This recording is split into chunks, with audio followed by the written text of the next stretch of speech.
So here's another project that I think I'm going to be taking on here in the next little while. What you see down here is an old antique safe. And this is something that I recently acquired that I'm actually kind of proud of. Yeah, it's a basket case, guys. I'll be the first one to admit that. It's got a couple of broken pieces, cast iron pieces down here where the casters were on this thing. It looks like it had been tried to be broken into at one time. I took the metal plate off the bottom, and somebody chiseled a hole out in the fireproofing material, which is kind of a concrete type. It's not concrete, but like a fire brick type material in there, trying to break into the bottom of it. The door is not on it right now, and I'll get to that in a minute, but the dial on the front was missing. I think someone had hit it with a hammer trying to break into it. So yeah, this is kind of a basket case, but this safe actually has some sentimental value to me personally. I just got this a couple of weeks ago from my aunt, and this safe actually belonged to my great-grandfather, Mr. Mose Fleming from Bowman, Georgia. And Mr. Fleming, or my great-grandfather Fleming, ran a little general store there. They opened in the very early 1900s and ran it up through sometime after World War II. And this safe was in his store. He was also a farmer and had a pretty good farming operation for that time anyway. Had quite a bit of land and grew cotton up in that area, and he kept all of his personal records and stuff inside this safe. So story goes that I've been told from my dad and some other relatives is when my great-grandfather passed away, who I never had a chance to meet, by the way. He passed away in the early 1960s. I was born in 1968, so he was dead before I was born. But when he passed away, there was rumors in the family, that there were all these valuables in the safe. And right after he died, I think some of the relatives came out of the woodwork, and they were going to get the stuff out of the safe, which I think is where the damage may have happened to this. I'm not exactly sure, but that's kind of what I'm thinking is they tried to break into the safe. Don't know how they eventually got into the safe, but they did, and it wasn't drilled out or anything like that on the lock. I think they finally got the combination and got into it. But again, the family story goes that one of the relatives got into it before everybody else, and of course they said there was nothing valuable in the safe, and very well could be the case. But of course, you know how families can be. There was a lot of bad blood with my grandmother, who was Mr. Mose Fleming's daughter, and some of her siblings, because they all kind of squabbled over this for many years after that, because they all felt like one of them had gotten stuff out of the safe because they didn't open it up with the rest of them there. But anyway, it ended up with my aunt, and it was sitting out in a storage building. I had mentioned something to my dad a couple of months ago that, I don't even remember how we got on the topic, but I said, yeah, I'd like to find me an old safe. I'd like to, have an antique safe. I just thought that'd be cool. He said, my sister's got my grandfather's safe, and he made a phone call to her and yeah, it's just sitting out there. Obviously, we're not going to do anything with it, so they were glad to give it to me. And now my task is to restore this. So let me bring you in close and kind of show you some of the stuff we're going to have to deal with on this restoration. All right, so probably the most challenging part of this whole restoration is going to be on the bottom of all places. This is where they kind of tried to get through there. So there was a metal plate covering this up, and I've got the original. It's beat up, it's bent. I may just put a new plate on here. I don't know. I haven't decided. I may try to hammer that out flat just to keep it on here, but realistically, I'm probably just going to put another little metal plate down here, and it just screws on with a couple of screws. But again, that piece is pretty trashy. But someone had come in here and chiseled out a hole here trying to get into the bottom of the safe. Well, there's a steel plate in the bottom of the safe. Unfortunately, they didn't get through that, so they didn't tear the safe up. So we'll have to patch this. I'll have to come up with whatever kind of some type of refractory cement or something and just patch this hole. I don't think that'll be a big problem, and then we'll have to put that on there. So 2 of the casters appear to be in good shape, and the other 2 are broken. So fortunately, this one only broke in one place.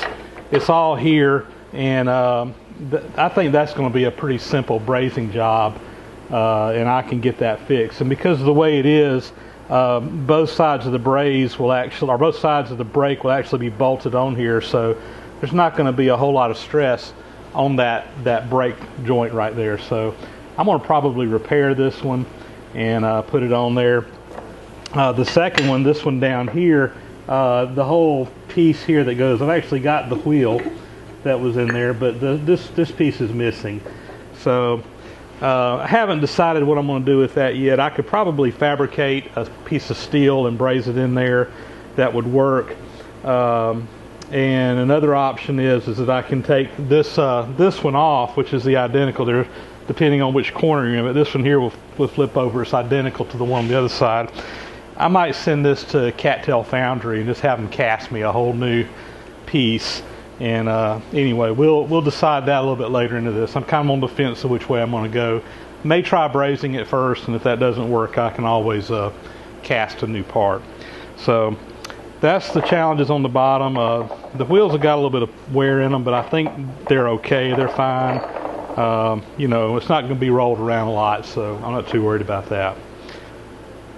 So the door is off of it right now, and the door is all there. It's got some dings and nicks and stuff on the front where it looks like they took a hammer to the dial and broke it off.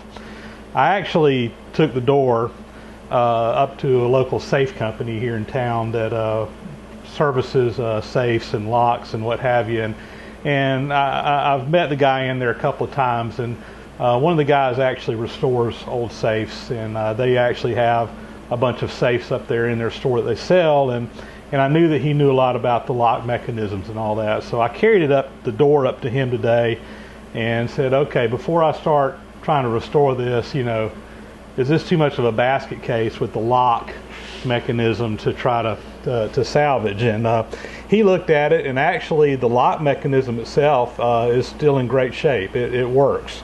The dial was missing. I said, well, if worst case scenario, I can make a dial. I said, I'm a machinist, I can make a dial. Yeah, it'll be a challenging project, but I can do it. He said, well, before you do that, let me check. He said he actually has a bunch of old dials off the safes, and he says, I think I probably got something back there that'll work. So I left the door with him. He's going to try to see about fixing the dial, and he's going to do some service to the lock and all that. And but he said, yeah, no problem. He can take care of that part of it, which I don't know anything about the locks on these things and really don't want to take the time to learn. So I'm glad to drop that off with an expert and let him take care of that. So you have the outer door that opens up, and then there's an inner door that takes a key. You open that up and you get inside. And the inside of this is actually in pretty decent shape, all things considered.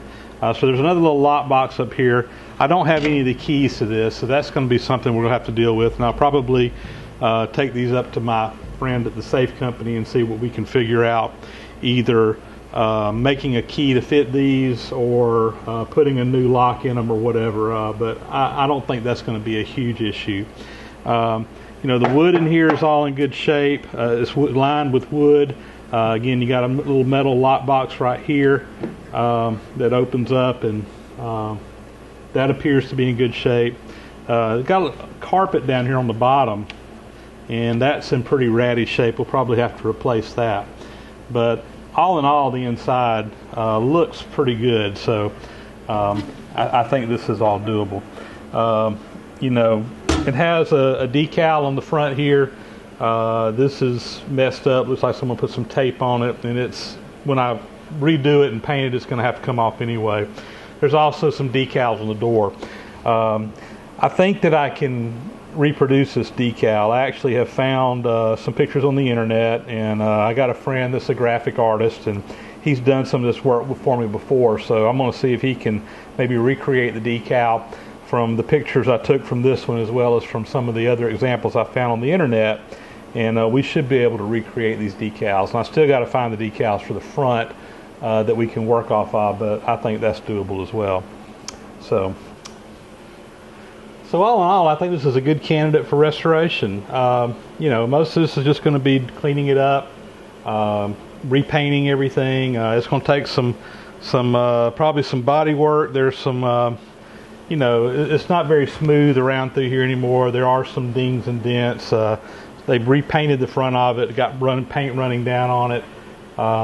So a lot of paint work. There's going to be some body type work. Probably have to use some body filler and so forth, which I don't have a lot of experience with, but I'm confident that I can do that. So I'm going to try to get this, all sanded down real nice and put a really nice finish on it, and will be a really nice looking piece that I can put into my home, use it, and be a family heirloom all at the same time. So you'll probably be seeing me work on this some off and on. This is a project I'll probably work on here at the house. Most of the stuff I do is out at the museum, but I come home in the evening, sometimes just want to run out to the shop and piddle around, so this will give me something to do, when I don't have time to drive 20 minutes to town to go out to the museum to work. I can work on this at the house, so this will be a fun little diversion to work on over the next few weeks. So the first step in getting this thing restored is we need to get these wheels and the bottom done so that I can go ahead and set this thing up right to start working on the rest of it. So this is one of the broken casters, and as you can see, it's all here, but this is broken off. So we're going to try to take this one off. When this piece broke off, it looks like it sheared the bolt that goes in this hole. It's the bolt's still in there. It's broken off right there at the surface. So we're going to go ahead and take off this one. We'll go ahead and take off this one that's missing this piece here. I want to take these up to the museum where I can work on them a little bit easier and do some brazing on trying to get these finished. So we'll go ahead and pull these out, and then we're going to have to deal with that broken bolt right there. I have no idea how much trouble this is going to be. That started easy, so maybe these are going to come right on out, I hope.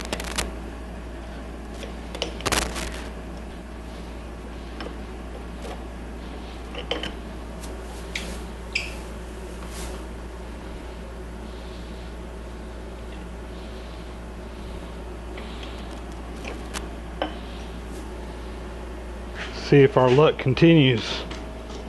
That's good. All right. I've got a set of 8-point sockets that are great on these square head bolts. That would make this a lot easier, but of course they're out at the museum in my toolbox. One of the challenges of trying to work in two different locations, having part of your tools at one place and part of your tools at the other. I can't tell you how many times I have had to leave the museum and drive home and pick up something and then drive back out to the museum, or vice versa. So we'll just do this with a wrench.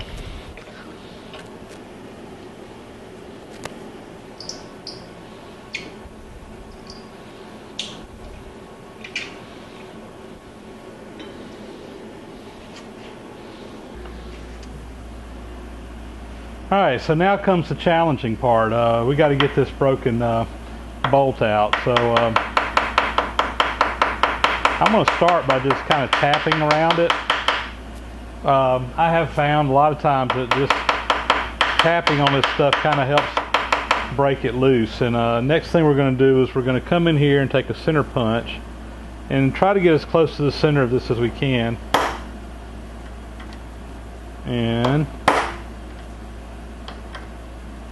it's always hard to do this on a when you haven't got a flat surface to deal with, but I've got something close to the center. And what I'm going to do is I'm going to take one of these drill bits, and these are not regular drill bits. These are actually left-hand drill bits, and the idea is that if you can drill this out with a left-hand drill bit, the drill bit is going to be turning in reverse, which is the same direction that will unscrew this. Now, if I've been living right and everything's going in my favor, a lot of times just the force of the drill drilling into this will loosen it up, and it'll actually unscrew without having to go to an easy out. So we're going to try this first, and if it doesn't come out with this, then we can still put an easy out in that hole that we drill and hopefully get it out that way. So let's see how lucky we are.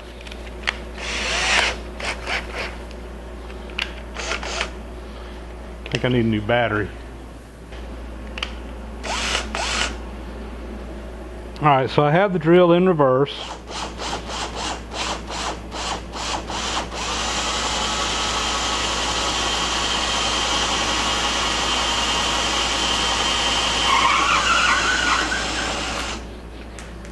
I've been living right.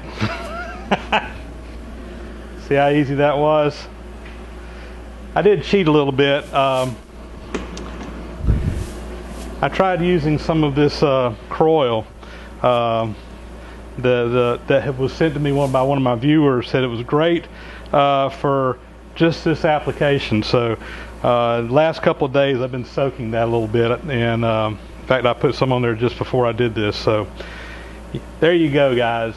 If you don't have any left-hand drill bits and you're dealing with broken bolts a lot, invest in a set, because a lot of times that's all it takes. And it's been my experience that easy outs usually aren't very easy. That's kind of my last resort, but that left-handed drill bit was perfect in this case.